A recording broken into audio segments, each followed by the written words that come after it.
Welcome to Books Without Borders. Today's review is about a book called Deep Work. Rules for Focused Success in a Distracted World by Cal Newport. Do you ever get the feeling just after lunch when you return to your desk or even around 3 p.m. you just have no creative or work juices left in the tank anymore? You struggle to maintain concentration and procrastination is easy and hard to avoid. You think, oh, maybe I need a coffee and when I come back to my desk I'll get this burst of deep work. Or, well, a caffeine hit that will make me achieve everything in my to-do list and clear my inbox. Well, you know what? Me too. In the morning, I seem to have all these wonderful ideas of what I'm going to achieve in the space of my full working day. By the time I get to just after lunch, I've only achieved about half of my to-do list and I can't get the motivation to keep pressing on. I end up scrolling through social media or reading articles about work-life balance. Well, if this sounds like you, then you need to read Cal Newport's book titled Deep Work. Firstly, the title. What is deep work? Cal Newport defines deep work as professional activities performed in a state of distraction-free concentration that push your cognitive capabilities to their limit. These efforts create new value, improve your skill, and are hard to replicate. Deep work aims to positively impact readers and shift their thinking. Newport says, and I quote, "All activities, regardless of their importance, consume your same limited store of time and attention. If you service low-impact activities, therefore, you're taking time away you could be spending on higher-impact activities." While some readers may not manage to make all of these necessary changes Newport suggests, having a more focused, deep working time is still a priority.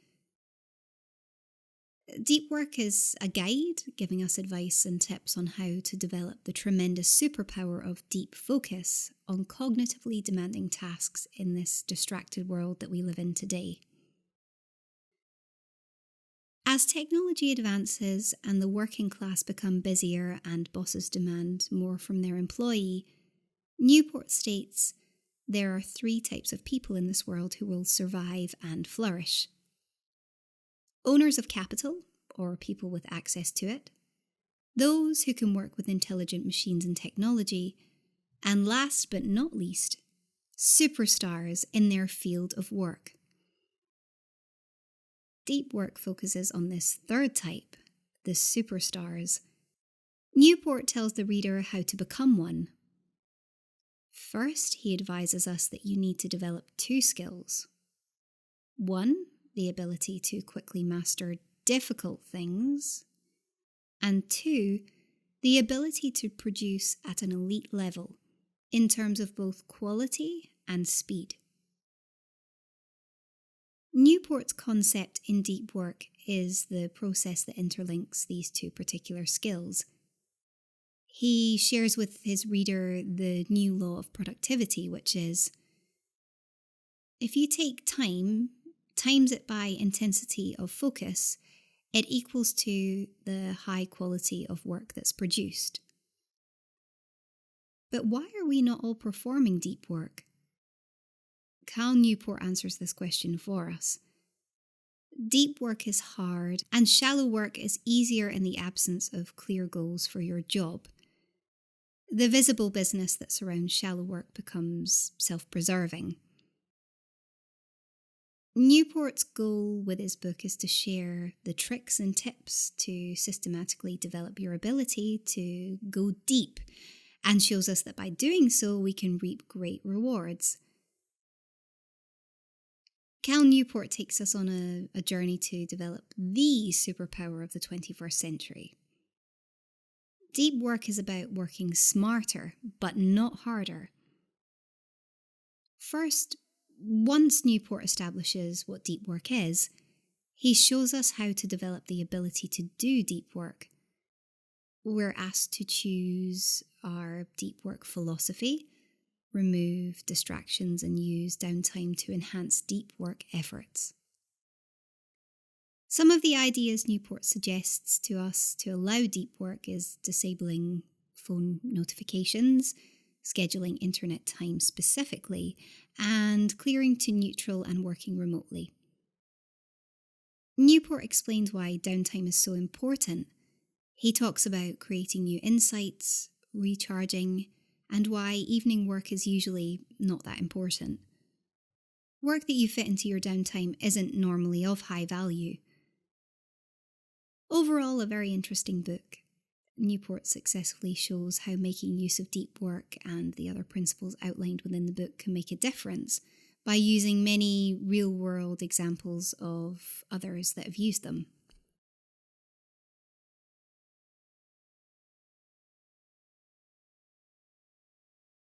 I highly enjoyed this book and I will try to put some of its tips into practice. Some. Carl's case for depth is convincing, and the first half of the book I can't really argue with him.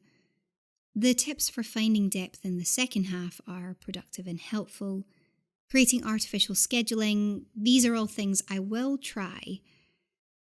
One thing I found particularly interesting, which I think relates back to what I said at the start, I find I lose my concentration after lunch. Newport says that research has shown that we can be fully focused for only about 4 hours a day, and after that our ability to focus intensely decreases, and rest is of the utmost importance. Rest is very important to enhance your deep work efforts. I found this part extremely useful, and I am certainly guilty of the after-dinner email check. Newport says, at the end of the workday, shut down your consideration of work issues until the next morning. No after-dinner email check. No mental replays of conversations. No shemming about how you'll handle an upcoming challenge. Shut down work thinking completely. Newport advises us that we must be equally ruthless in protecting our rest as we are with our deep work. Sometimes, me personally, I'm guilty of not prioritising that. Newport tells us that mastering the skill of rest can transform our life and make us more productive. My only issue is that starting as a novice and developing regular depth, I find the way forward in achieving this kind of deep work to be actually unclear in his book. What deep work is, what it feels like, and looks like in reality remains somewhat unclear, and I would have liked a larger discussion on this. Maybe this is Newport's plan for his next book, I don't know.